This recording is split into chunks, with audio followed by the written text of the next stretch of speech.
All right, I think I'm live. I think my hair was in a mess. You know, hair problems, long hair problems. Welcome to Vlog Thursday, episode 199. Wow. Actually, do we want this wider? I feel like it's kind of neat when it's wide like this. Just a little so the microphone's not in. I don't know, somewhere in between. I'm overthinking this because none of that matters. Am I right? Okay. What do we have here today? 199. People asked if I was going to do something special for 200. I didn't really have any particular plans for 200, so that's kind of a maybe.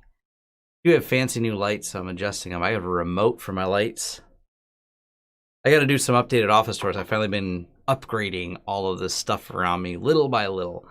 This is actually my office, and I don't do as much out of my office, but I want to do more, and a lot of people complain it didn't look as good, so I put some extra lights in here. There's a lot of convenience for me sitting at a full desk with a mouse as opposed to a laptop, so it's not like I'm doing one or the other, or all or the other. I'm going to continue doing both areas of my building. It's just sometimes convenient to do things here, like this Wireguard video. Yeah, this is going to be a lot easier to do here. The Wireguard stuff is what we'll definitely be talking about. Let me shut down. Actually, show people what I'm going to shut down. There we go. I have my Wireguard server all set up over here, and maybe I leave myself there. I'm going to do a deeper dive, and I've set up a DigitalOcean server and everything else, so it's going to be kind of fun to play with this. But that'll be a later video. But I do have the VPN partially set up in DigitalOcean for that, because I want to do some comparisons to a lot of different things and dive deep into it. So Wireguard's kind of fun. But for now, that will get shut down. That's the DigitalOcean server. But clear. All right, cam full. We will start with a couple little pieces of Errata. I'm betting that was not a split tunnel VPN. Yes, the default is definitely split tunnel. That's actually where it gets a little, that's where I have to make sure I go in depth on the video. The default methodology is split tunnel, and people who say just add allow IPs route 000, that creates a loop because it also tries to route the Wireguard traffic over it. So I'm looking at the different methodologies that are easiest to implement for doing full tunnel instead of split tunnel VPNs on there. But we'll dive into that in a little bit. No, EFSense and Wireguard, we'll talk about that. Let's talk about hot sauce real quick. I don't have a necessary hot sauce recommendation. And I thought about it, do I need one at each time? Because we didn't try anything new. And I bring that up because I thought about something else that we used to do from How They Got Hacked. We had some movie recommendations.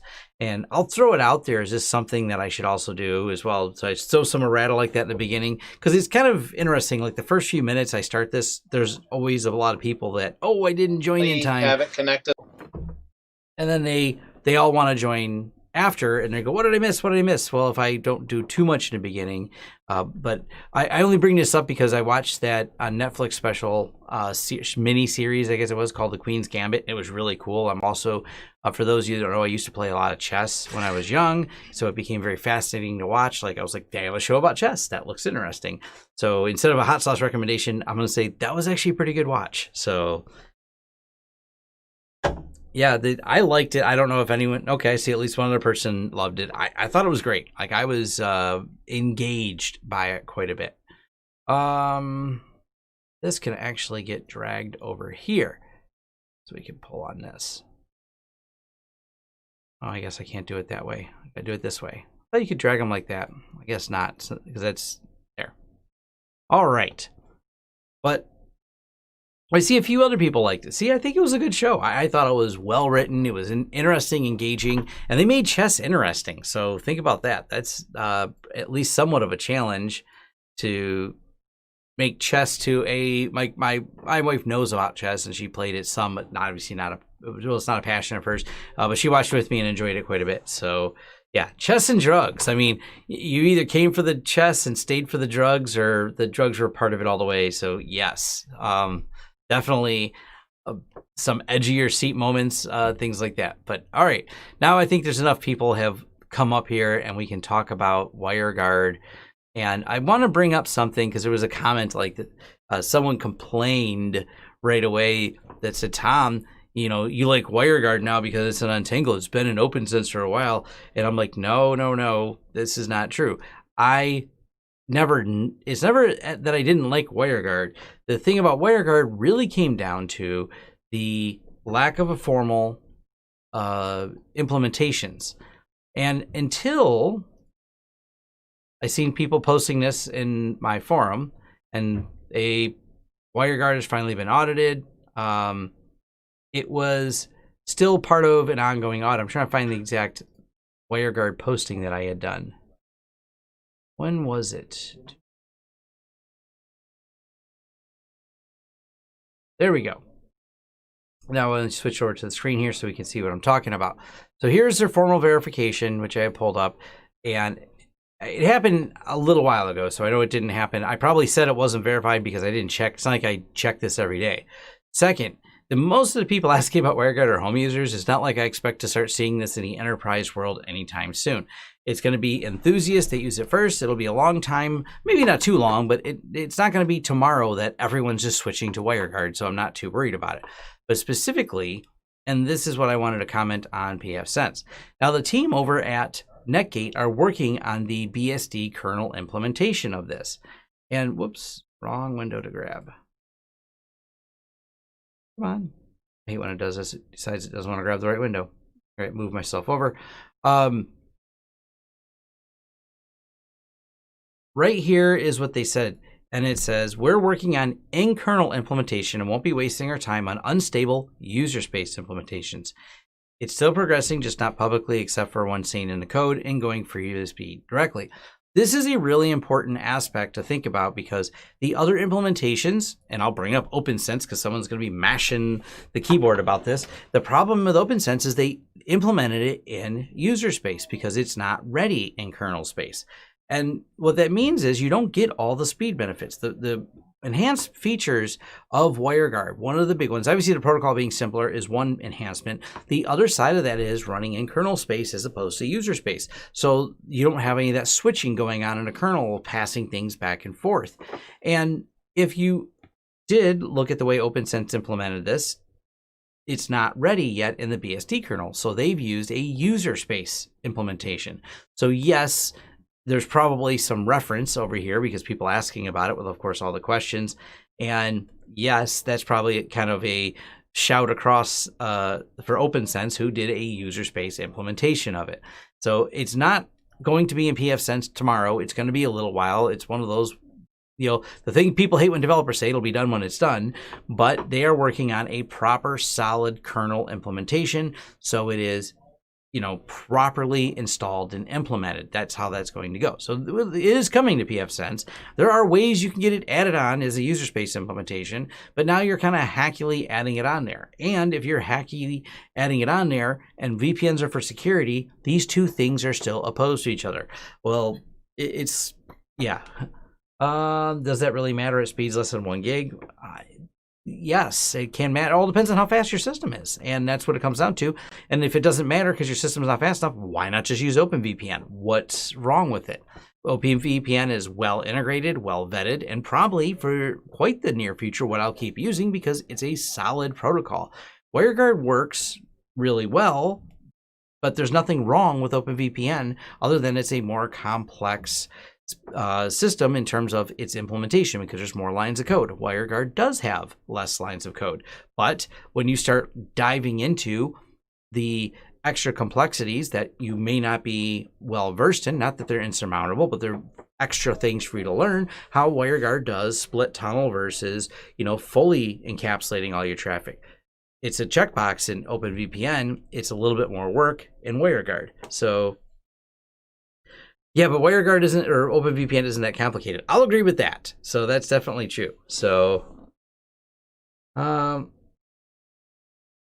WireGuard is less chatty, but that's what what? So you can, because you can turn off keep alive pings because it doesn't have anything else going on. So it's really quiet. Like when it connects, it just connects and doesn't send any data unless you chose to turn keep alive on. I mean, that's nice, but is that the hang up you're having with OpenVPN? That it's just, oh, I can't take these couple extra keep alive packets on my network. This is why I need to switch to a completely new VPN technology that doesn't have keep alive packets. It's one of those things. It's like, yeah.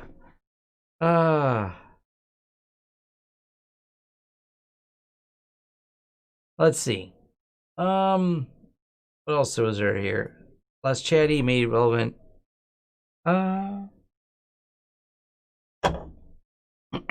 There is some level of keep alive, so it doesn't go stale. It's just I think it's just a lot longer of a timeout.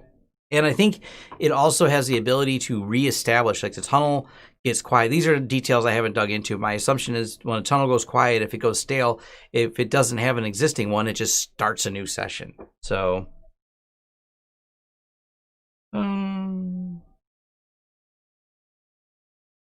will kernel integrations help against attack vectors? No, that doesn't make any real difference in terms of attack vectors. If you're going to attack the VPN, it comes down to a couple things. One, the protocol. Is the protocol secure? Great. Okay, it is. It's been vetted, it's been processed, and we'll talk about that real quick here. Formal verification. So they've gone through and they have a white paper verification here. Read the Wireguard computational ECK model proof paper. So they've went through the computational. Read the Wireguard computational AACE proof paper. Noise Explorer. Read HSL paper. Read flat crypto paper. So it's been gone through several times with the way they implement their cryptography, and the way it uses it is solid and secure, which is great. That's what we were hoping for. The real confusion comes down to implementation by different companies. That's where this is going to get even crazier, because we'll go over here. Come on. I gotta refresh the page. It timed out. Probably gonna make me log back in. There we go. So we have OpenVPN and then we have WireGuard. One of the things I want people to notice about the way WireGuard implements is it doesn't have a username password methodology. I have my phone set up to work on here, and I have my test server set up to work in here, but that's it. I don't have it. There's no username and password. I'll go back over here, for example. I'm just using this as an example because it has an interface on top of it. We go over here. Here's server.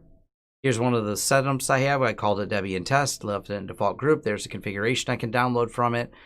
All this is a private server, so it doesn't matter if I show any of the keys, just in case anyone mentions, hey, you're showing keys for these things.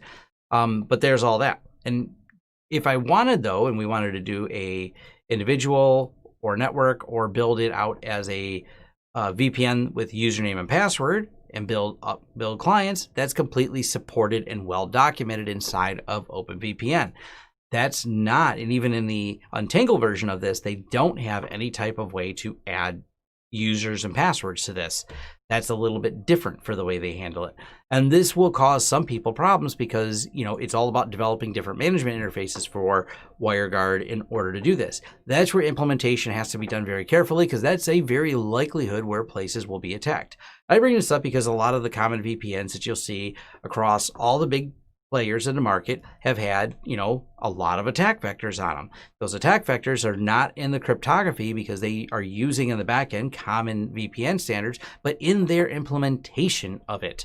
So now the next challenge comes making sure each person that develops a firewall, or each company or group, whoever they are, open source projects that develop these, that do them with special interfaces on top, that they do these in a sane and secure manner. That's going to be how that works.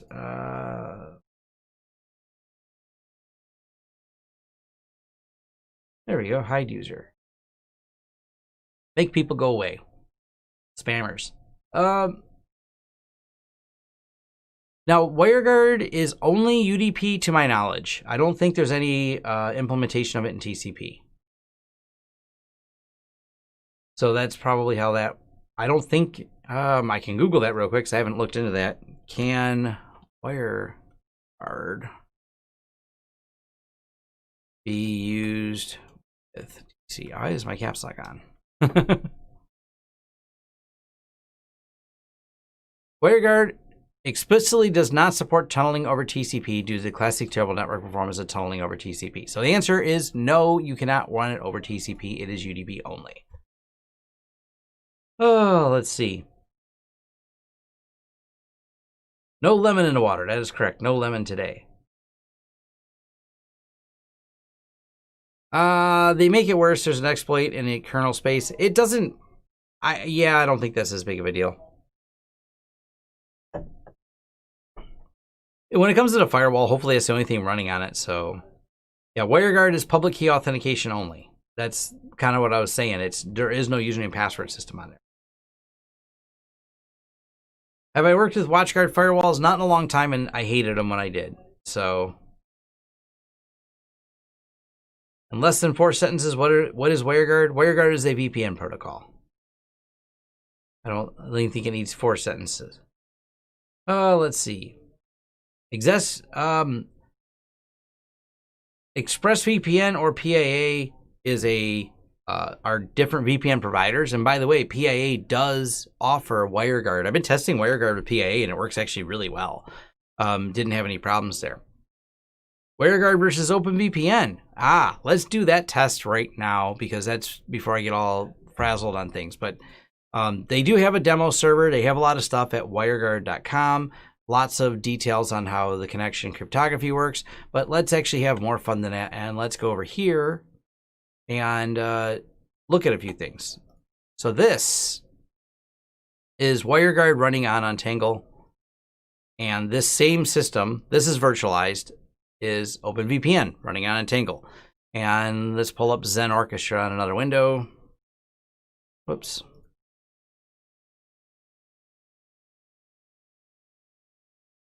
All right, we'll go over here and we're going to go look for the Untangle Lab demo. We'll pull up the stats page. So here's some stats on it. It's running inside my virtual system here. Its IP address is .16. Now we have, and I don't know, do I need to draw this out? I'll look for suggestions. Do I need to lab this out at all? Are you using a different microphone? There's a slapback. I am using the same Blue Yeti I've had for 5 years. So probably because if I'm in my other office, it's a different microphone. So I have what's the name of the microphone here? I forgot the name of the microphone I usually use. It's in my list. If you look for my studio tour, it's the same microphone I've had in there for a long time. This one's a Blue Yeti. So I don't do as many live streams from my office. So look at my office videos, though. They should all sound the same because I haven't changed anything about the Blue Yeti. It has been the same for quite a while. So hopefully it answers that.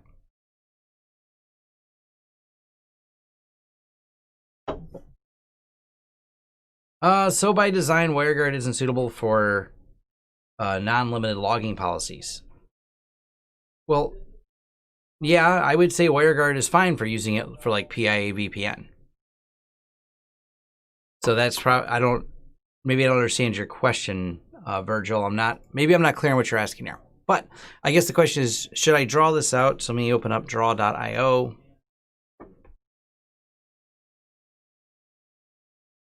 We'll open up a blank diagram here. And let's draw just at least where some of these things are. Do I have some network stuff in here? Yeah. Let's drag some computers over here. Actually, there we go. Now we got a computer. So this is going to be 192.168.3.194. This is going to be running, this is my Debian system. And then we have Untangle right here. 216. So there's Untangle. And we have Untangle talking to here. So these two things are talking to each other. And then I have another box over here. And let me see, look up the IP address is. Not this one. Where's the other one? It's just Debian 10. There we go. Network. And this is at 192.168.20.142. So change this. It's going to be 20.142. And this is 194. So I'll zoom these in a little bit so they're bigger. Click here. All right, so just so the basics are covered, I don't need to get too in-depth in this, but this box and this box are on the same network, on the same switch, because they're in the same space. This is behind here. So we're going to VPN this Debian system into this Untangle system to get to here. And so we go here. We'll log in, make sure this is down. So WG show. All right, nothing up. So if I try to ping, I can't get to this. That doesn't work. Now, this is all behind this Untangle, as I said. And if we look at this Untangle, go to config, go to network, you can see the different boxes it sees here. And then here's the internal systems. So we know where that box is. It's behind the Untangle. I just want to show this because this is important, because when I do these videos, a lot of people ask, well, where's the box? What's it routing through? Everything's going to be routing through the Untangle so we can test 2 different types of VPN. That's the goal we're going to have here. So is everyone with me so far? I should always draw this out. Let's see. There's more questions about my voice. Wireguard. Oh, I see what Virgil's confused. Depending on the VPN provider, OpenVPN, they can choose to remove your public IP from their log files. No, they always, whoever the VPN company is, always knows your public IP you're coming from. They know that information. Whether or not they keep that information is what comes in question. I don't know. That is a per provider piece of information. So all the VPN providers claim they don't keep any information on you. Great. I don't know how to verify that. They all do different levels of verification. They all claim to destroy the logs or not keep them, et cetera, et cetera. That is a per provider issue, but not a protocol issue, is the best way to describe that. So, all right, we'll keep drawing this out. Let's see. What about Ethereum? I don't use Ethereum, so way out of scope of this video. So here we have this server to get to this server, and we're going to run iPerf on both of these for the test, just because it's easy, it's simple, and I've already got it loaded. So let's tmux. We're going to go, what is the OpenVPN here? So actually move OpenVPN. Untangle, I just want to rename it. So if we open VPN, OVPN, so I can't ping this, doesn't work. We connect, I ping, I can work. All right, so away we go. Now we're gonna go over here in Zen Orchestra, just because we can see what's running on this. And you see I have iPerf running. So iPerf is up and running. It's just setting in listening mode, waiting for something to connect to it. So I can ping this, which means I can iPerf to it. So iPerf 3 client. And let's see what kind of speed we get out of this. So we're looking at 270 to under 300. It's kind of bouncing back and forth. Matter of fact, dash T100. Let's just sit there and run this for 100 seconds. And we'll just let it just beating away, transferring files. We're using OpenVPN right now. Now, if we go over here and run top, this is the Untangle system. And look at this. OpenVPN using 95% of the processor, single processor running its service. So there's OpenVPN doing its thing. And let's go over and look for Untangle in here. Yep, Untangle, man, it's just rocking out some CPU usage here, transferring that over to VPN. And it's not getting line speed. I mean, line speed would be, it's all connected to gigabit. So, well, it's actually, I'm connected, some of this is connected at 10 gigs, so it would be even faster. But yeah, we're not getting much speed out of this, but we're certainly getting a whole lot of CPU usage. And we only have 4 CPUs, so we could probably assign more and mitigate that. But you're getting the idea. We'll let that finish running. Where's it at here? There we go. still running, and let me drag the comments over to another screen. So,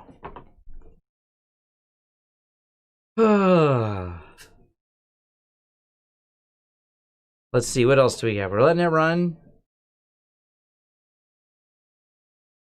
All right, also takes a good chunk. All right, we have all kinds of fun stuff in here.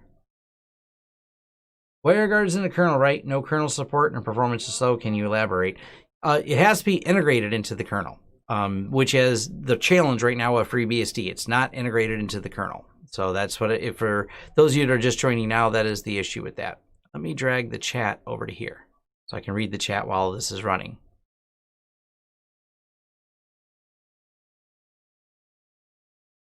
All right, looks like our, yeah, it's done running. So there's what it looks like. Matter of fact, let's grab a screenshot of it. We're going to do the same test again with Wireguard running. So I'll grab a screenshot because then we can do a comparison. But yeah, that's the chunk right here of processor power used to do that test. So now we're going to switch over and we're going to break the VPN. All right, and WG quick up, WG 0, I think that's the right one. Hold on. Yeah, it's WG 0. I have a few of these set up because I've been testing things. Up, WG 0. Yep, that's the right one. So now we're just going to run the same iPerf test again. And right here we see we got 231 megabits, 232 megabits. So not bad. Now we're getting 419 megabits. So substantially faster. Quite a bit more power. Now let's look at this and see how much power is used. It's going to take a second. We'll see how it ramps up. We're getting double the speed though. So we're still using CPU. Actually, we'll switch over to this real quick.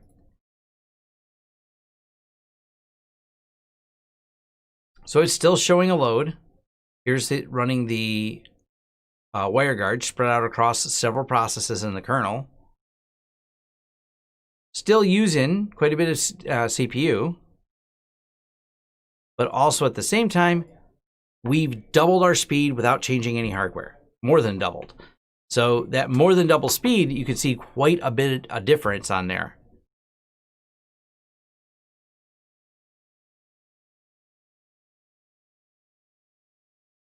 Did I show these parameters for OpenVPN? I can while we're waiting. Actually, something else of note here.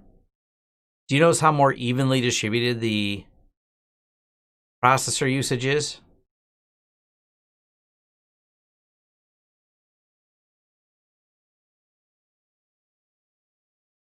Pretty big difference there. All right, let's look at Untangle real quick and go to apps. I left everything at default. There's probably ways we could do it. So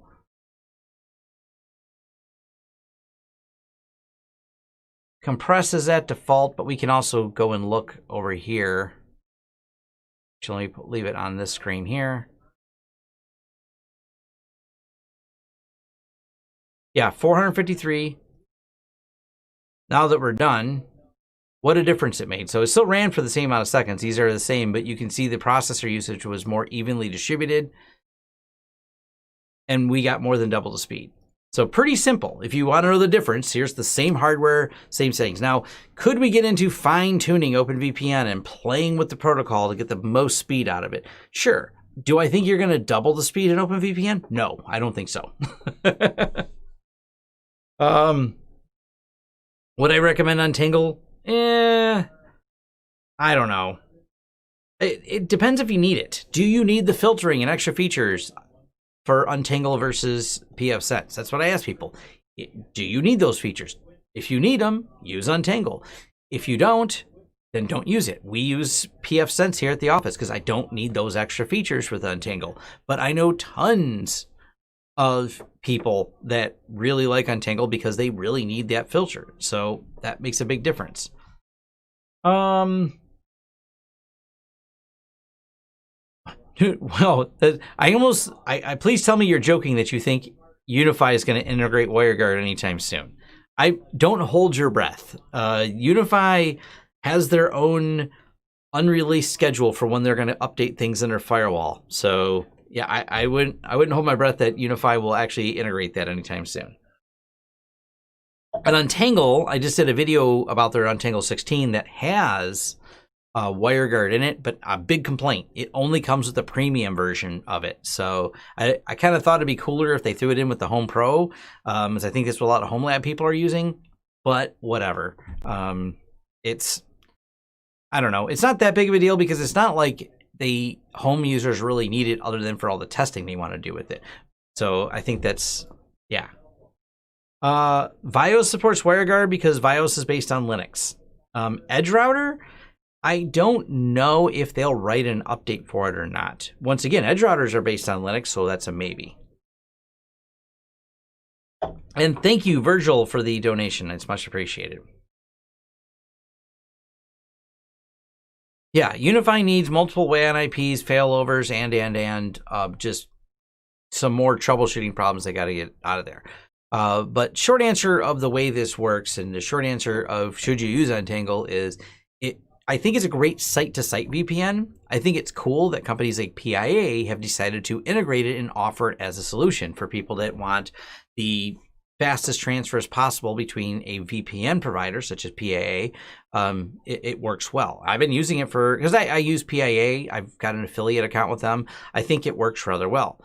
But it's not something that I think we're going to see implemented because it's based on public key, which is not that that's a problem, but VPNs such as OpenVPN easily can integrate things like user password and two-factor authentication. I've even got videos on this. Or, for example, you have the same VPN client you deploy to everybody, but their username and password can be authenticated against something like Active Directory.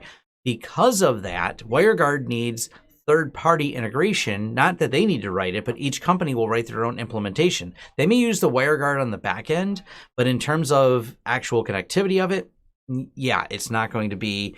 I don't see it as something that's going to happen anytime soon, other than a lot of home users asking me about it and people playing in labs about it. And I think there's going to be some really good site-to-site use cases for it. That's probably my biggest thing I'm excited for it, because usually it's not the users I have a speed issue with. It's people who have two sites and they really want to be as fast as possible. WireGuard really solves that problem, and it solves it in an easier way than an IPsec tunnel. So I think it's going to be, as it matures along and as it gets integrated into the kernel, I'm waiting like the rest of you do for a pfSense integration, but I'll wait till it's a kernel integration. Once it's a kernel integration, away we go. Someone says, why do I run Zen Server? Because I like Zen Server. I don't know. It's because it works. It works really well. It's fully open source.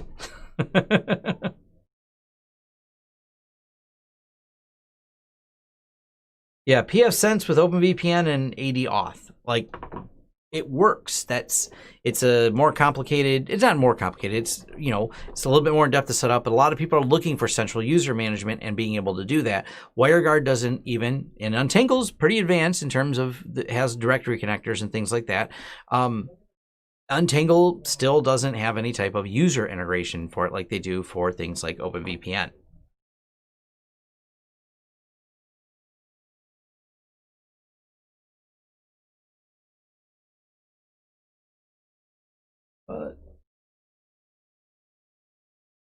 There we go. What are your thoughts on, I don't know what presem is. Can you do AD user base? I don't know what that means. Have I ever done a pfSense with Radius video? Yes, I have. pfSense and Radius, I've got a whole video on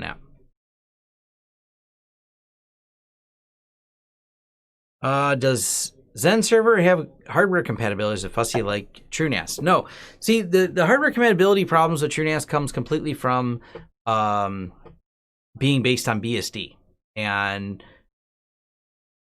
the Zen Server system is based on CentOS. So it's not really a problem in terms of compatibility. If it works in CentOS, CentOS 7 I think they're using, it generally works perfectly fine in there. So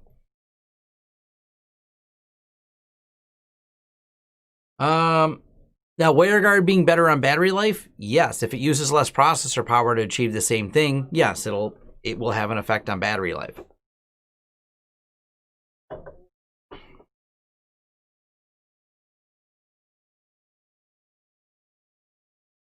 Base rule policies on Active Directory. You probably could. I don't know that that's not a full question. Yes, there are policies in Active Directory. I don't know how else to answer.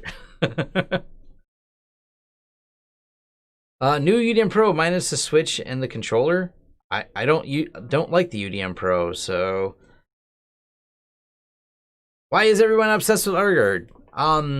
Because it works and it's fast, and I think people are way more obsessed with it than they. I don't know. I don't subscribe it. People are really obsessed with it. I'm gonna do a couple videos on it because there's so many questions, and that helps. And I will admit, people who want to talk about it from this standpoint. So actually, let's show you something here. So here's the WireGuard, and actually, let me move my face down to the bottom. I'll move this over a little bit. One thing about WireGuard and how dead simple it is, that's something that's really kind of cool. So here's WireGuard up, and here's WireGuard down. WG0. All right, link deleted. That's it. So what does it look like for the config? Let's see, WireGuard. What do we have in here? Not much. Don't worry. I know I'm going to share some private keys, but it's all this gets destroyed when I'm done with demos anyways. So Vim WG0. Interface. Address. DNS. That's it. There's my entire untangle. That it's one line. Public key endpoint 2.16, just like our demo shows here. 2.16. And that's it. Allowed IPs, allowed network, and you're in. It's so simple to connect. That's one of the reasons people are excited about WireGuard, is because the amount of amount of knowledge you need to get it connected. Now, let's do a complete comparison. This is WireGuard as connected to a system. Let's go ahead and do this. So that's WireGuard, and this is the Untangle OpenVPN. Untangle OpenVPN. Well, there's a little bit more in here. So we have client, resolve, KeepAI, multi-replay, server cert, TLS, DevTon, protocol, cipher, because there's a whole suite of ciphers that are supported. These certificates, because it uses different types of certificates. Here's your CA. Then you have your TLS certs. You have all these different keys that got to go in there. So it's just not that this is hard, but there is more complexities to the setup versus with WireGuard. /etc WireGuard WG0. There we go. I just needed the peer information right here.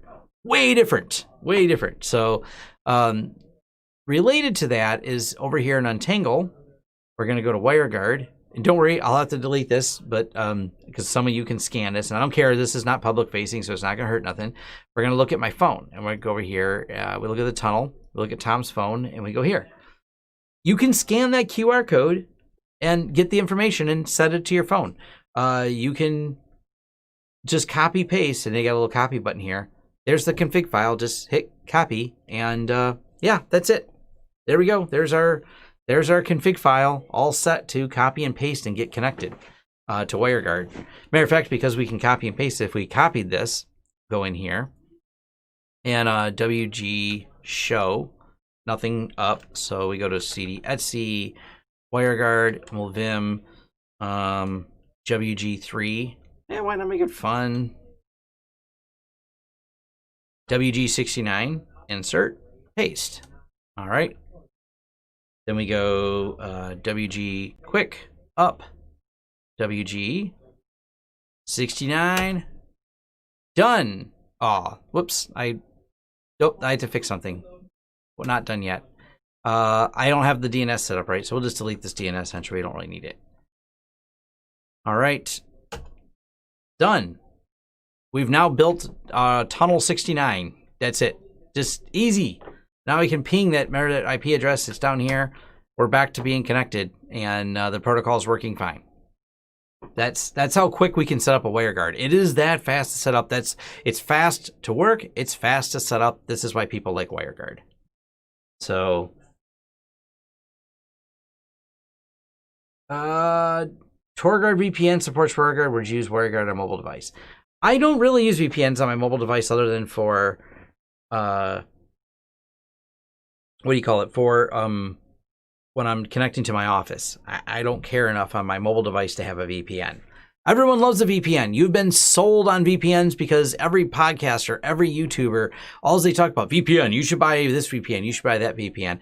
VPN sponsors reach out to me every single week wanting to promote my channel because it's an easy sell. I just don't think as much about them as people do, but everyone has bought one because they think it's what they need. And yeah, it's just, people have been oversold on VPN. Firewall rules based on VPN or firewall rules that change based on AD group? I don't think so. Not inside of pfSense anyways.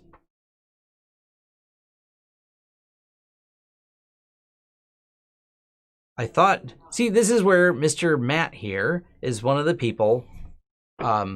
Matt, not picking on you, but you said, I thought you didn't use it because it hadn't been vetted. I said at the beginning of the video it had been.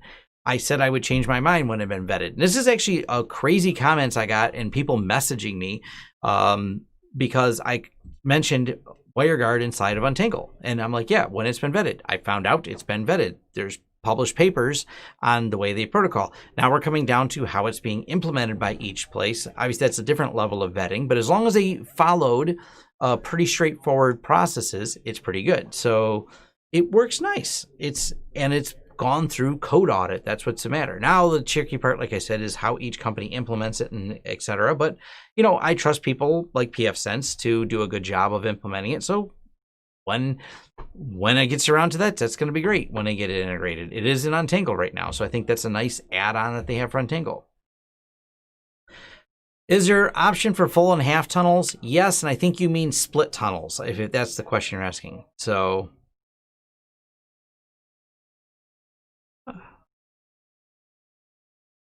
yeah, I mean, if you want to use it to connect to your home on a phone, I guess that works. We just use VPNs to connect to local services that we have here at the office, like phone system very specifically. There will be no tutorial on WireGuard until pfSense has WireGuard. pfSense does not currently support WireGuard, so there's no tutorial on it. pfSense with Squid proxy is a headache, so I don't use it. I've got a video on it, search.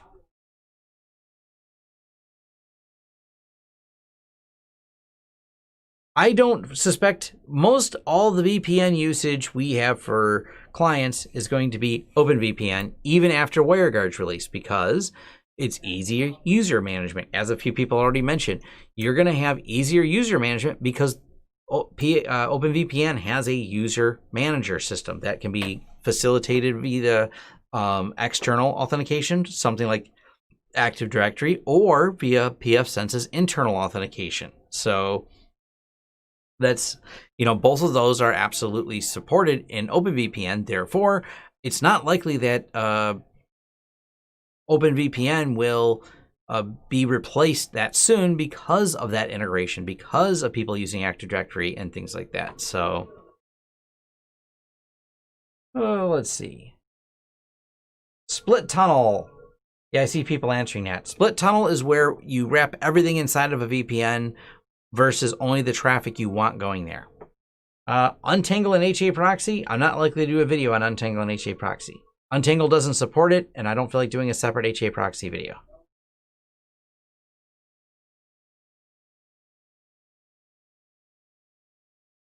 I see, you're working on an OpenVPN server. Yes.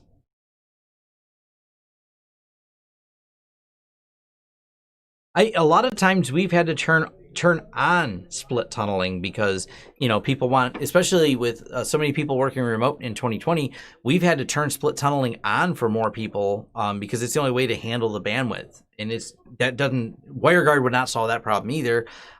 Split tunnel versus full tunnel, where you tunnel all the traffic on there. The problem is people like to watch YouTube while they're working. They like to listen to music. They like to do all kinds of things. If you start pulling all that through the VPN, well, you choke the VPN if you're using a corporate VPN. So that sometimes is a problem. I think people like the shiny new things. That's a big piece of it.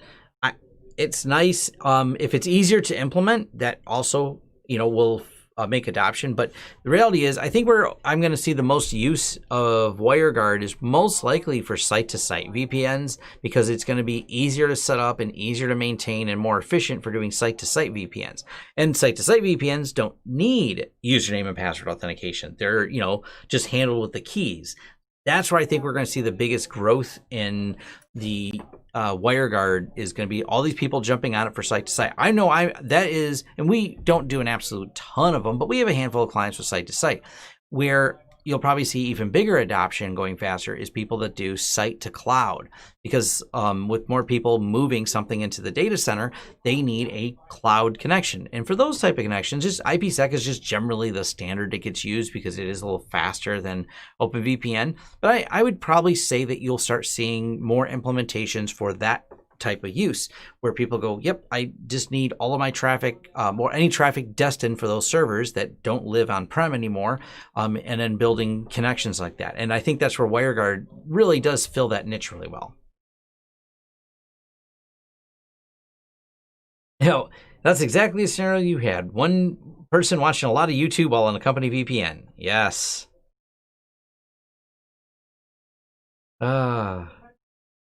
YouTube while you're working. Oh, all the time. Trust me.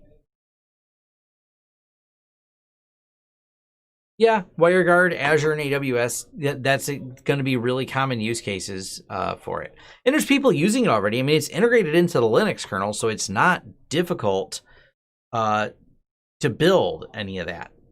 You know what I mean? That's not a challenge at all to build.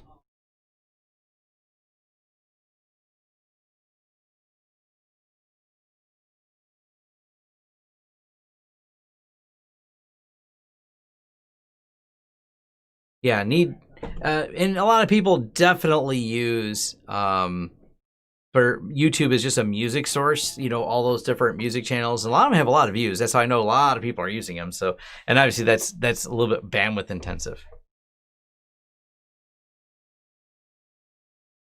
Are site-to-site shared key setups less safe than public-private key? The encryption is really well done in WireGuard, so even though it looks simpler, as long as you don't misplace your keys, you're good. That same danger applies really in any of these, and you can lock things down. Of course, if you have static IPs on both ends, you could always filter for those static IPs in addition to the keyed authentication. So that would be less likely, if there were a flaw, someone finding an edge by which they'd be able to join in there.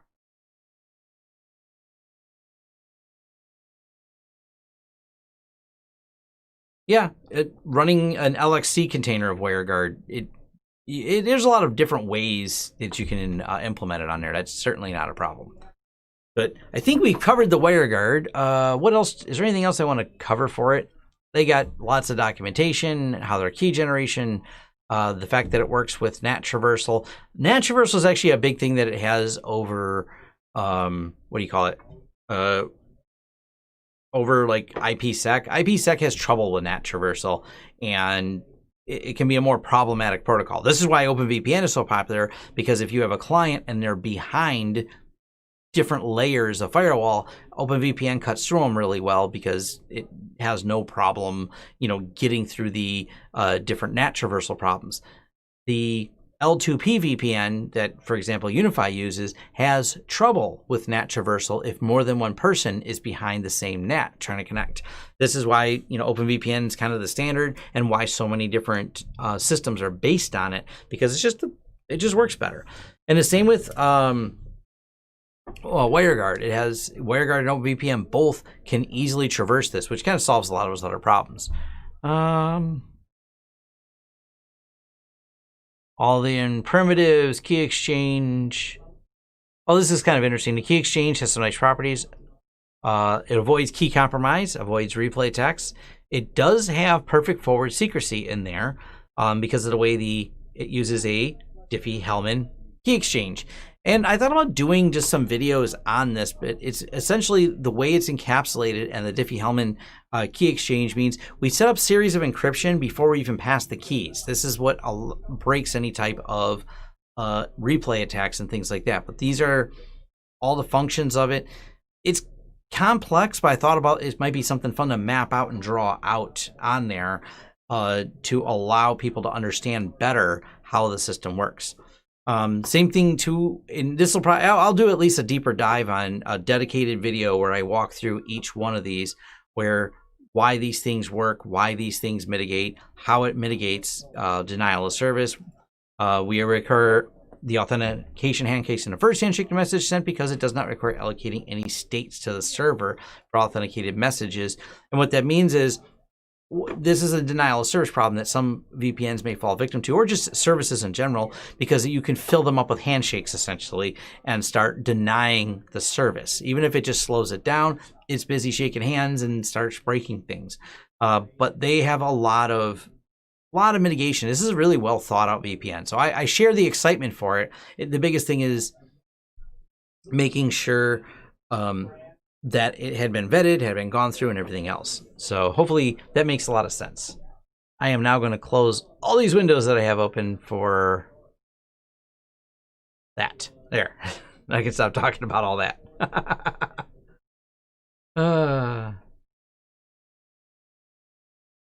Yeah, IPsec. With more keys, there's more potential. Just in general, when there's whenever there's more steps or more settings, and OpenVPN being an example, when I had showed that in here, when you look at how much was in what was it? You know, once there's this much more to look at and this many more settings inside of here, there's something that could be gotten wrong.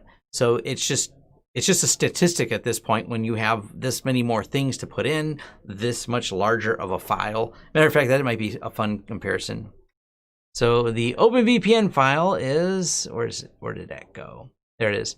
So 8 kilobytes is an OpenVPN file.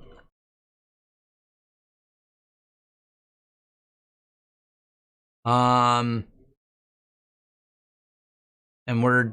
this one right here, 237 bytes for the configuration that we set there. So there is substantially less data involved in setting that up. So there's another comparison. There's just a couple kilobytes of data to get that we did to get that set up.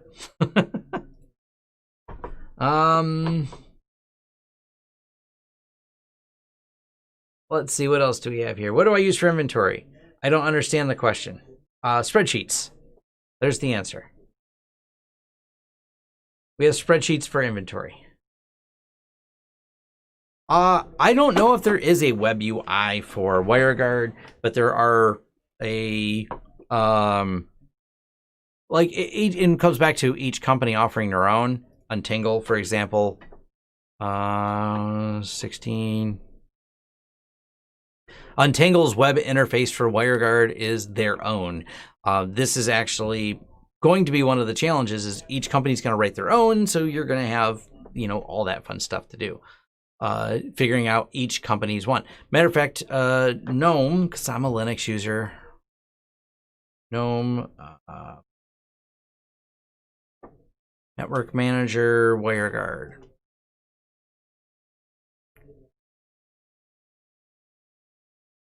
It's third party.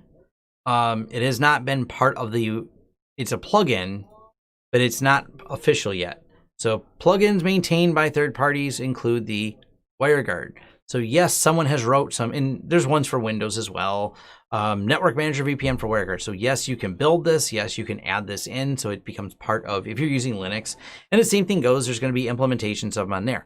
And I'll bring up like PIA VPN, which, by the way, I have an affiliate code for if you're looking for a VPN provider. PIA VPN has their own interface that they have for the Windows machines if you want to use it in order to get it connected. So there's a lot to it.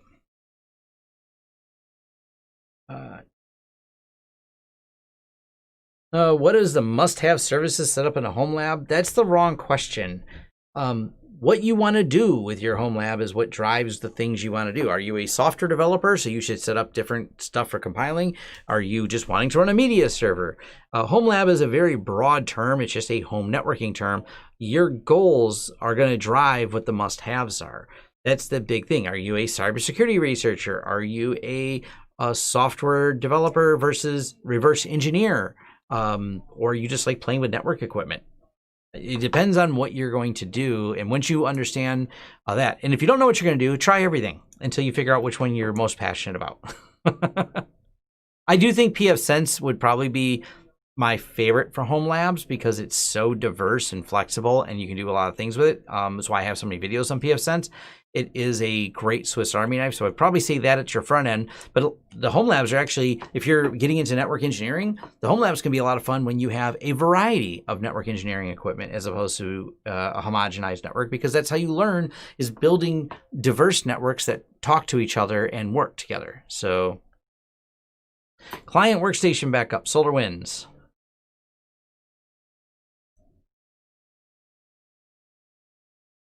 Oh, let's see. Our sysadmins are DevOps. Yeah.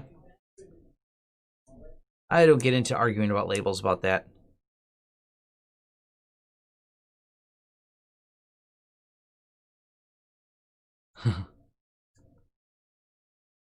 Oh, you just want to say you enjoy the videos and say thank you. Awesome. Oh yeah, we didn't say smash the like button. 300 concurrent viewers and only 60 likes, so go smash some like buttons. What happened to how they got hacked? It's now on hold because Xavier's working too many hours. He has not had time to participate in it. He's extremely busy with some really big projects. So he's doing very well, and yeah, it's just a matter of finding the time for that.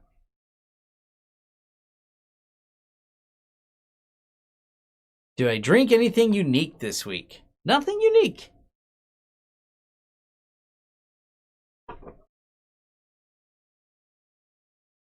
So Andrea says, I like Tom, support your work. Well, thank you very much. It is appreciated. What do I think of FortiGate? Look on my rant on FortiGate. Watch that video. That's my thoughts on FortiGate.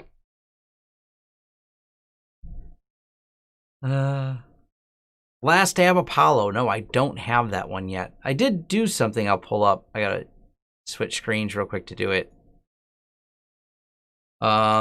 This is something I did do the other day.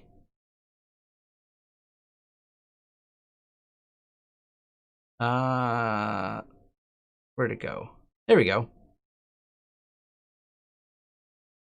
My kitchen is now RGB. So we did the kitchen in, I put lights up. They're the same lights I've had in my studio before. They're just the strips of LED lights. And so now my kitchen has the RGB upgrade for my kitchen. So I did do that. Someone said, why would you do such a thing? And it's funny. I'm like, well, clearly they don't understand. If you have to ask why, it's not for you. That's kind of my answer. That's one more thing in the home upgrade. And yeah, that's another thing. People ask if it's controlled like that. No, I don't have a problem pressing buttons and flipping switches for lights. I don't feel compelled. Maybe I'm weird because this is asked constantly. Is it app controlled and everything else? No, I have no interest in that. I'm fine. One, I just leave them on. So I don't want to talk to anything. I don't use like Alexa or anything like that. And I certainly, I don't feel compelled to hook all my lights up to the internet. So it's just like, yeah, those, yeah. It increases the frames per second in a kitchen immensely. It's great. Oh, fun note about that. There is one more photo I'll show you because this was amusing.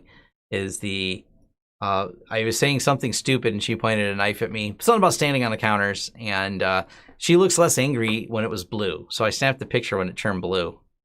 And something angry, she said. I don't remember what it was, but she was mad. So I think it makes her look less angry in blue.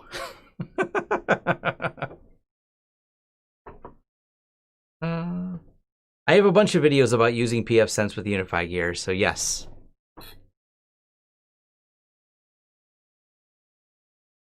If you look at my Twitter post about it, I have a link to the lights I used. Yeah, you're not a real hacker if you don't have RGB, right?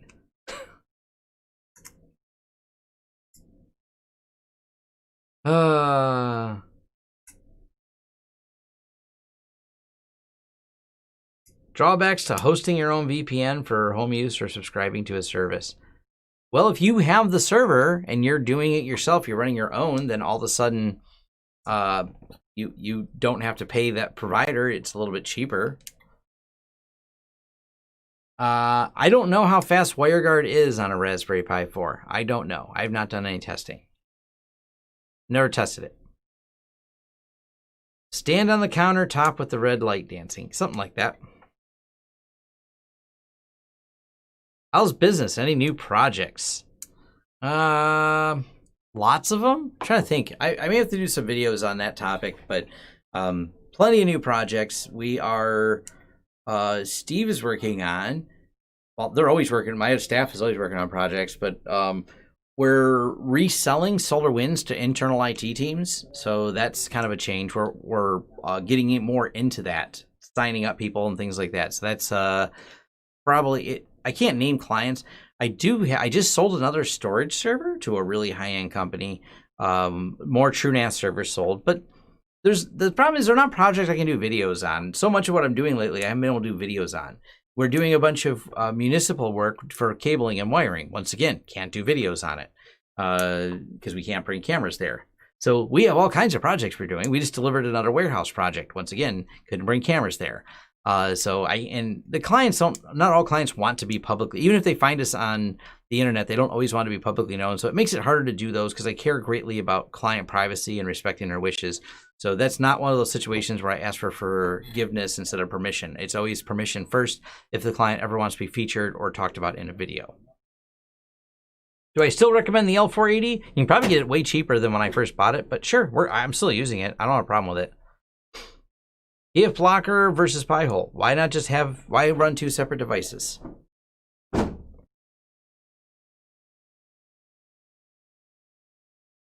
PF blocker is DNS as well. It does the same as Pi-hole.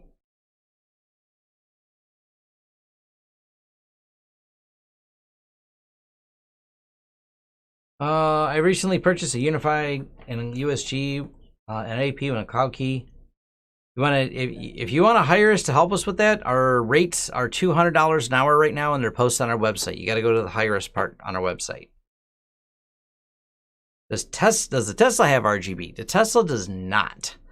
I've looked at some interesting interior modifications people made with RGB. They're pretty ambitious and more ambitious than me. So I think it would be kind of neat, but I don't want RGB under the car at all. There's no easy place to put it on there. But the RGB inside the car, that may eventually happen. I got to look and see if I see something that I think is quality enough to put in. But I don't know. And technically, if those of you that haven't seen my Tesla and the wrap on it, it's colorful enough as it is. Probably got a picture somewhere. Where did it go? I took a recent picture because it was nice out. Somewhere. I have so many pictures. It's always hard to sort all through all this when I'm looking for something sometimes, but oh, I think I can just type in Tesla.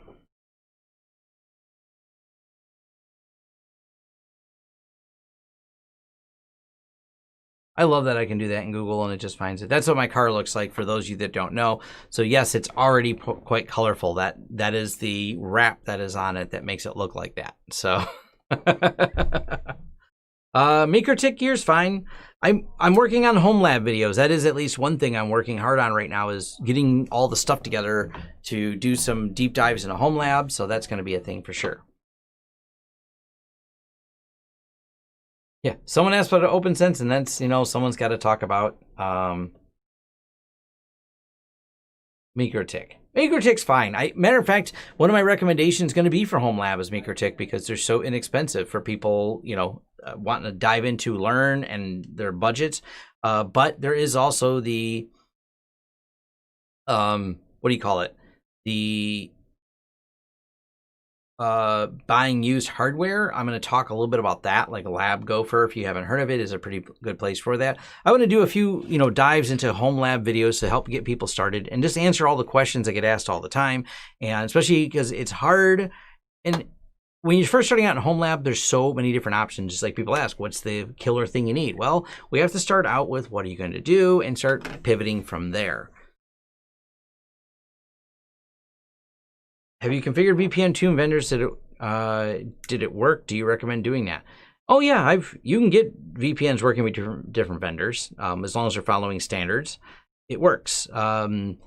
We've had a hell of a time with Wireguard before. Not Wireguard, FortiGate. Someone mixing up my statements here. We had some trouble getting FortiGates to connect to pfSense. It turned out to be a FortiGate problem. It needed some updates, which then required them to buy some type of support contract to get the updates, which I thought was stupid. But whatever. We've worked with and made VPNs work between different devices. It's not like cookie cutter. It's always some challenge to getting it to work. Google ending unlimited. I don't know. I've seen it. I've seen they are. I've seen they're not. I am using a Pixel phone, and my understanding is I get to keep it with Pixel phone, but I don't know. I'm not too worried about it.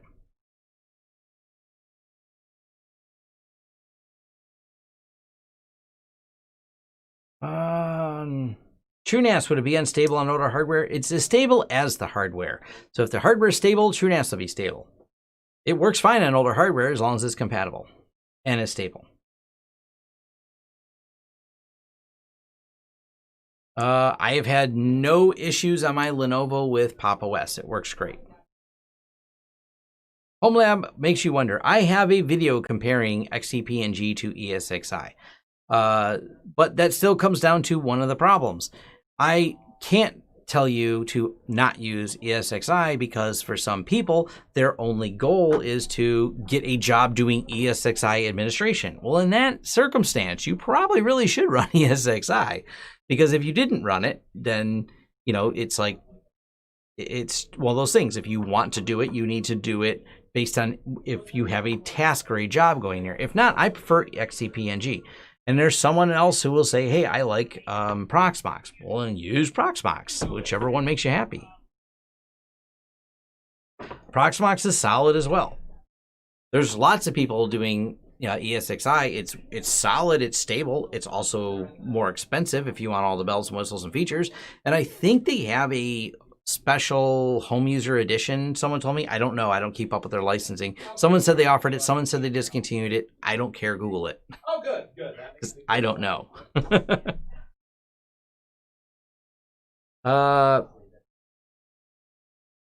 I wouldn't compare it to Unraid. Unraid's pretty basic compared to XCP-NG.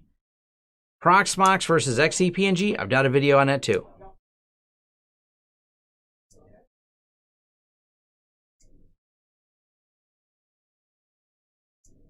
Eight 4 terabyte drives, just put them all in one big group. I have a whole video on building drives on that. It's an argument that goes on forever in the forums. Yeah, I did see that they're offering ESXi for the Raspberry Pi. I thought that was kind of neat. I feel as though the Raspberry Pis are maybe getting ready for virtualization. I don't know. It's novel at this time. I don't see it as a go-to solution right now to start virtualizing everything on a Raspberry Pi. It's just not that efficient. It'll get there. Chromecast solution for a hotel? I don't know. I've never looked into it. I'm sure there's solutions out there. I've never put them together.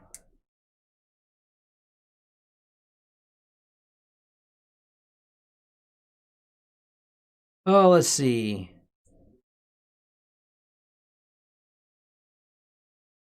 I do think the Pi 400, maybe. Yeah. I don't know. I'm winding down. Is there any other questions that I can answer and help people with before I wind it down and go move on to my next thing that I'm going to be doing? What are those other questions? Maybe create in Discord a home lab channel. The problem is, I don't know that we need a home lab channel because it's usually a specific, whether it's in your home lab or not. You're not asking about your home lab, you're asking about how to set up a network. So that goes in networking. I'm looking at the Discord channel. You're asking about VoIP and PBX. You're asking about storage and NAS. It's driven by the question, not where you're installing it. Because I don't care if you're installing it in your house or you're installing it in your business or you're installing it in a data center. The question of whether or not you set up TrueNAS in a certain way is the question of how you set up TrueNAS. It's not about where it's being set up. It's about that you're setting it up. So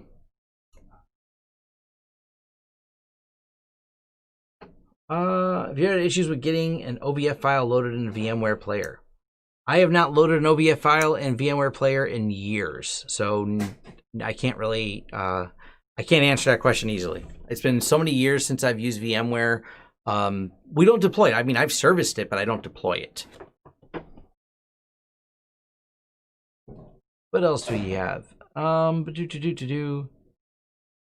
24 drives. In my TrueNAS server, what configuration should I have? 12 spare bays in a server. That's a better forum question is here, because you have to elaborate on what you're going to do with it. My answer for my system, and I'll even pull it up, and someone will argue how I'm wrong, which is fine. I'm okay with this. Let's log into my TrueNAS server, because I don't want to tell you something that I wouldn't do myself. So here's eight drives, 9 if you count the boot drive, into one pool. And a bunch of people will probably tell me that's wrong, and I'm fine with that. It works. It's the most efficient way to use all the space, and for what I'm doing, which is basically, this is my video server and backup and syncing data on here. It works perfectly fine. And my Zen Lab backups and Zen VM storage and my Zen ISOs are all on here. Lots of data. I wanted the most size possible, so I threw all the drives in a big RAID Z2 pool, and that's it. It's done. RAID Z2, those drives, no other configuration. That's it. Works fine. I say put them all in one big pool. Someone else can argue with me, and without knowing anything more about how you want to do things, if you're looking for the best performance or everything else, then it's, yeah.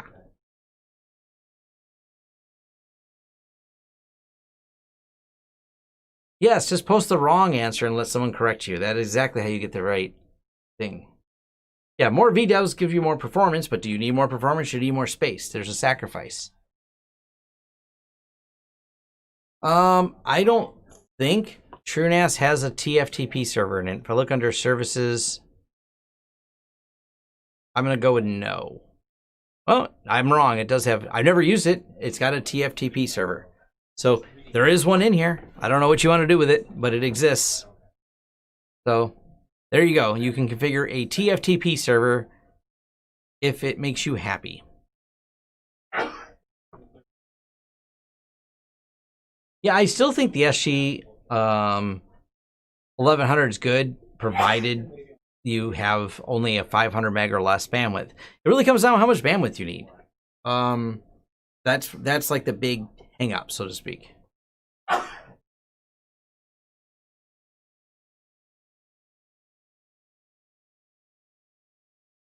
You're using something called D Tools for quoting. I never used it. Are we still using Invoice Ninja? Yes, we are.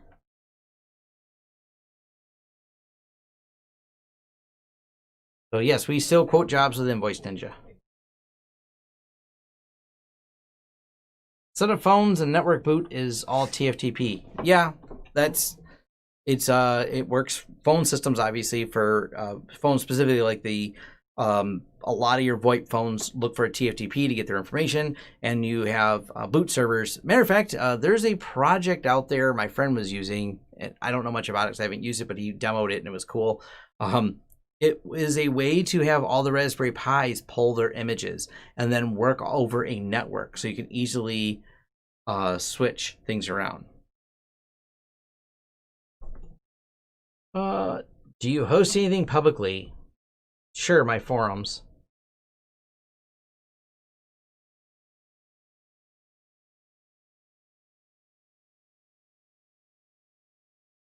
So my forums are public hosting, I guess, if that's what you're asking. And so yeah, upgrading the VDEVs to expand it later is possible. That is something you can do if you did it that way.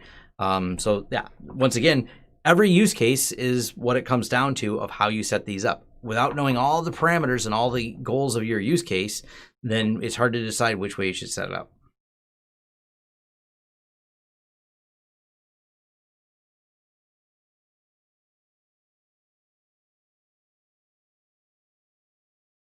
Oh yeah, if you don't back up the keys, yes.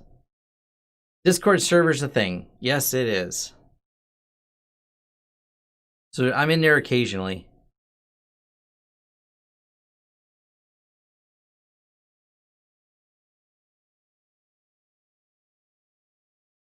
Netbox and DCIM and IPAM? No.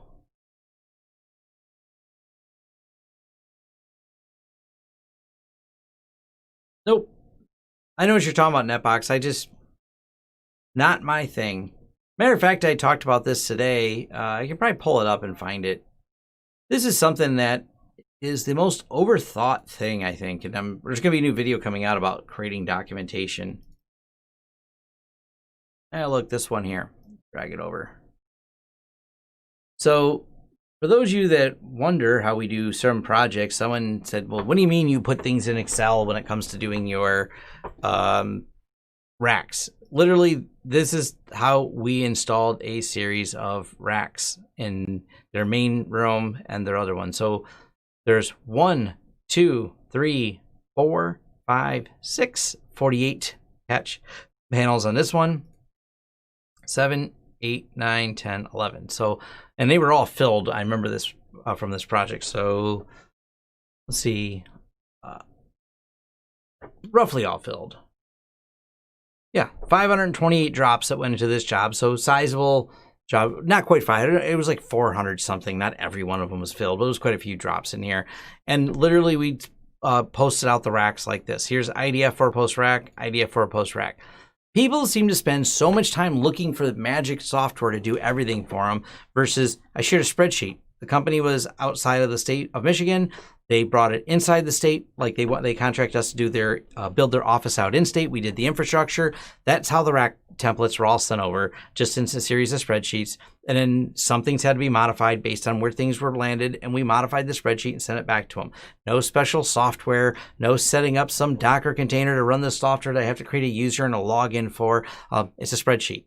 And we've done a lot of large infrastructure projects like that. So people, I'm sure there's lots of great software out there. I just don't run into the need for it. I mostly have home users asking about it constantly. Now, it is a different scenario if you operate in a data center. If you are in, I think Netbox is published by DigitalOcean, they have a data center. They have more than one data center. That is a very different level of documentation than what the average person needs. So if you are working in a data center, which by the way, I don't own a data center, so I don't really run some of those tools. That's kind of how that works. Oh, let's see. Yeah. Live booting Debian images for great recovery tools. Yep. Yeah, Netbox gained popular. I don't know. Network Chuck maybe made it popular, but a bunch of home users running it, does that really make it a popular tool? That's the question. Or is it just a bunch of people asking about it in forums because they see Network Chuck do it? And Network Chuck has a big following of people. I don't know if he's got a bunch of people following him and then he mentions something, then sure. Now all of a sudden you have a bunch of people talking about it. Doesn't necessarily mean widespread usage of it because not as many people have a data center as follow Network Chuck. You know what I mean? He's got a big fan base. So whatever. Why is my OpenVPN latency so high? I don't know. No idea. You've set something up wrong. That's a better forum post because there's going to be so many details that have to be figured out. But I'm winding down to the end of this. Like I said, I got to move on to my next project. I think I've answered questions. Head over to the forums. If you have, more, I can't answer one-liners about VPN problems in depth on here because it's too hard for you to get all your settings and information and everything in here. So beer and pizza. Beer, but I don't need pizza. I'm not that hungry. So I like pizza, but I already ate. So I'm good on that. But I do want beer. That's actually my next step, is to go get beer.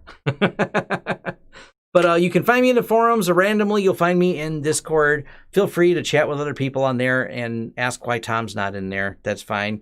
Anything else? I can't think of anything else. So see you on the other side. See you in the next video. Yes, I will be doing a deeper dive into showing you how I set up the servers and how to do WireGuard, et cetera, et cetera. So hopefully, if there's some other suggestions for videos, that also is something you ask in the forums. All right, thanks.